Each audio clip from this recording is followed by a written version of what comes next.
嗨，有冇時間傾兩句呢？大家好，我想同大家講一個好多都市人可能都經歷過，但係又未必清楚原因嘅問題，就係完美睡眠焦慮症。你有冇試過每晚一瞓低，唔係即刻瞓着，而係開始擔心今晚會唔會又瞓唔着，不停睇住個鐘，心入邊計住仲有幾多個鐘頭可以瞓？有啲人仲會整個睡眠 App 或者智能手錶嚟監察自己瞓得啱唔啱，結果越睇越焦慮，越想有完美睡眠，反而越瞓唔着，陷入一個好難走出嘅惡性循環。今日我哋就一齊傾下咩係完美睡眠焦慮症，佢點樣成因，點樣影響我哋嘅身心健康，仲有一啲實用嘅小貼士俾大家。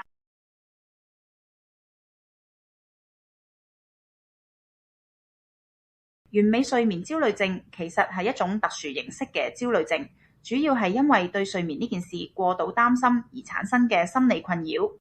簡單講，佢唔係普通嘅失眠，而係一種怕失眠嘅狀態。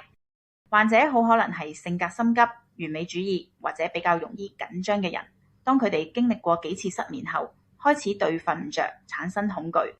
每晚一瞓上床就會不自覺諗緊今晚會唔會再瞓唔着呢？呢種焦慮情緒令身體進入高度警戒狀態，反而令入睡更困難。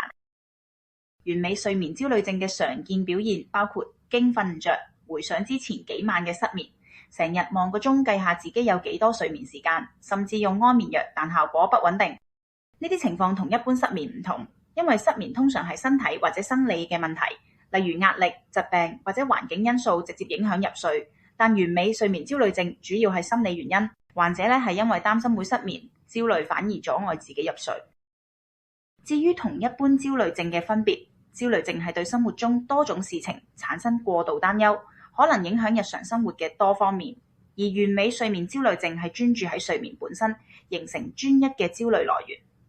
不過兩者都可能互相影響，失眠會加劇焦慮，而焦慮又令失眠加深，形成一個惡性循環，需要特別注意同治療。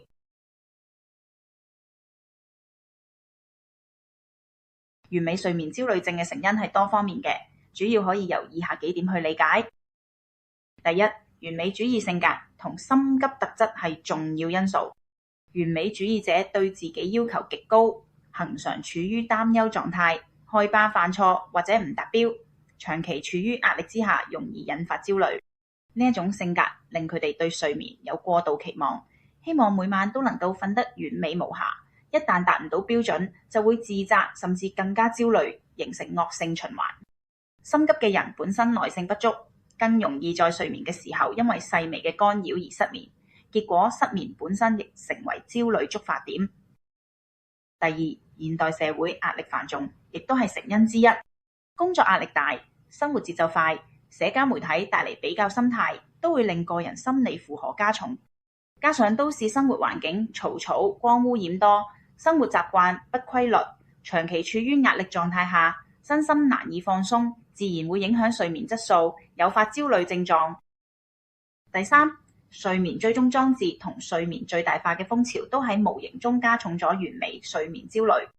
有啲人過度依賴智能手錶或者睡眠 App， 不斷追蹤每晚嘅睡眠數據，想用數字證明自己瞓得好。然而，當發現數據未如理想，就容易令自己產生焦慮，甚至因為過度關注睡眠質量而影響睡眠。呢種風氣反而正巧反拙，成為新嘅失眠成因。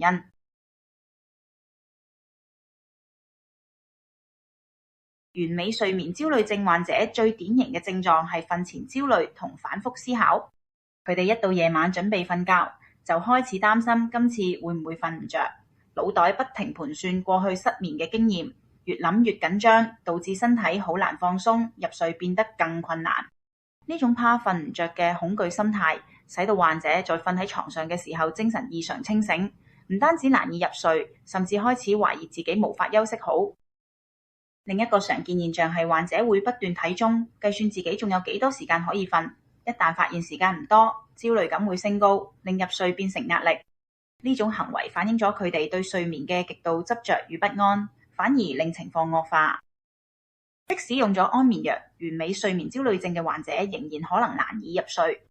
因為焦慮嘅心理狀態令藥效唔穩定，有時藥效好，有時又唔夠力，形成反覆嘅睡眠不穩定，難以擺脫失眠問題。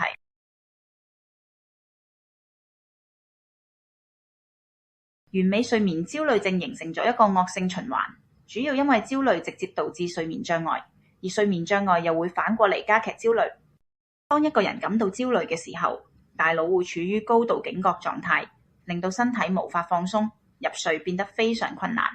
即使終於入睡，焦慮令到睡眠變淺，容易醒嚟，睡眠質量下降。呢一種反覆失眠同埋淺眠加重咗精神緊繃，令到焦慮感持續升高，進一步阻礙睡眠，形成惡性循環。從身心健康角度睇，長期處於呢一種惡性循環會導致生理同心理雙重傷害。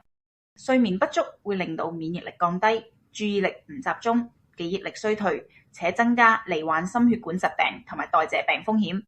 心理上，持續失眠會加劇焦慮、憂鬱，甚至引起恐慌症，對日常生活同埋工作造成嚴重影響。長遠睇，要打斷呢個焦慮與失眠交叉影響嘅惡性循環，除咗需專業治療之外，重點係學習放鬆心態，改善睡眠習慣，先至可以逐步恢復健康嘅睡眠生活。依家社會上唔少人都中意用各種睡眠 App 或者智能手錶嚟監察自己嘅睡眠狀況，希望能夠揾到一啲提升睡眠質素嘅方法。不過，專家發現呢啲科技產品有時候反而會助長完美睡眠焦慮症，因為當人越係不停睇數據，睇到自己嘅睡眠時間未達標或者質量欠佳，焦慮同自責就越嚴重，成為另一種壓力來源，導致更加難入睡。好似越想瞓得好，越瞓唔着，真係好諷刺。而家啲網紅同社交媒體好多時會吹捧各種睡眠技巧同極端睡眠法，例如最新流行嘅4小時睡眠法，話只要瞓4個鐘頭都可以精神充沛，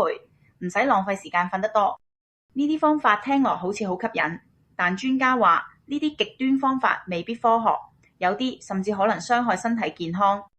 而且當年輕人追求完美睡眠一族，往往容易中招，因為一係追求完美，一係惡性焦慮，好容易陷入失眠困境。比較嚴重嘅完美睡眠焦慮症，通常會用嘅治療方法主要係以下3方面配合。一、藥物治療，通常會用到抗焦慮藥物，例如選擇性血清素再攝取抑制劑 SSRI。呢啲藥可以幫助緩解患者日間嘅焦慮情緒同恐慌，降低睡前緊張感。抗焦慮藥物同時有助穩定情緒，令患者更容易放鬆入睡。不過，藥物並非長期根治之道，應該喺專業醫生指導下服用，避免自行增減劑量。二、認知行為治療，特別係針對失眠嘅認知行為療法 CBTI。呢種治療方法目的係幫助患者建立正確嘅睡眠觀念，改變對失眠嘅災難化思考，打破怕失眠、更加焦慮、失眠加劇嘅惡性循環。治療中，患者會學識點樣調整心態，改善負面思維，並透過具體行動提升睡眠質素。CBTI 被視為目前最有效嘅非藥物療法，大大提高長期睡眠質量。三、生活習慣調整同睡眠衛生指導亦都係重要部分。醫生建議瞓前至少4小時避免劇烈運動，減少飲用含咖啡因飲料，午睡唔好太長，躺床時唔好睇手機，黃昏後嘗試避免瞓覺，瞓前2小時避免食煙同大量進食。透過調整日常作息同改善睡眠環境，有助身體建立穩定嘅生理節奏，讓入睡過程更自然放鬆。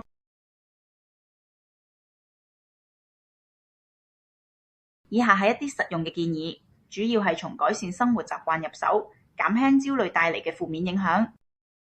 第一個建議，保持均衡嘅作息十分重要，盡量每日同一時間上床瞓覺同起身，建立穩定嘅生理時鐘，有助身體自然放鬆入睡。瞓前可以安排一啲放鬆活動，好似做深呼吸、瑜伽、冥想、聽輕柔音樂，幫助降低心理緊張度，為入睡創造舒適嘅環境。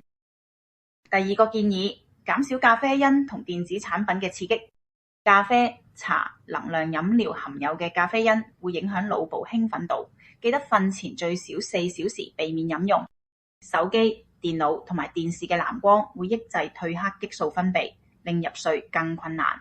瞓前2小時內盡量避免長時間使用電子產品，或者選擇夜間護眼模式，都可以減輕負面影響。第三個建議，避免過度關注睡眠數據。智能手錶或者睡眠 App 雖然方便，但係過度依賴或者不停查看數據，會增加焦慮感。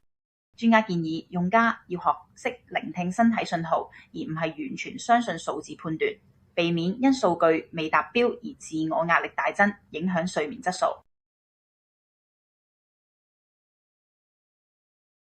首先要提醒大家，接受唔完美，放下過度嘅焦慮。好多時候我哋對自己要求太高，擔心每晚都要瞓得完美無瑕，反而加重心理負擔。心理學家建議可以嘗試練習接納不完美，接受偶爾失眠或者睡眠唔理想都係正常現象，而唔係絕對嘅失敗。減輕自我壓力，放過自己，慢慢打破焦慮循環。其次，強調尋求專業幫助嘅重要性。完美睡眠焦慮症係一種心理問題，有時自我調整未必足夠，應該及早求診精神科或者心理師，接受正規嘅心理治療或者藥物治療。最後，保持好心態同持續改善睡眠品質至關重要。除咗接受自身嘅不完美，更要堅持建立良好嘅睡眠習慣，學習放鬆技巧，控制負面思維。簡單嚟講，一字記之曰 Relax。今日就講住咁多先，喜歡呢一段片嘅朋友記得訂閱、讚好、分享同埋留言。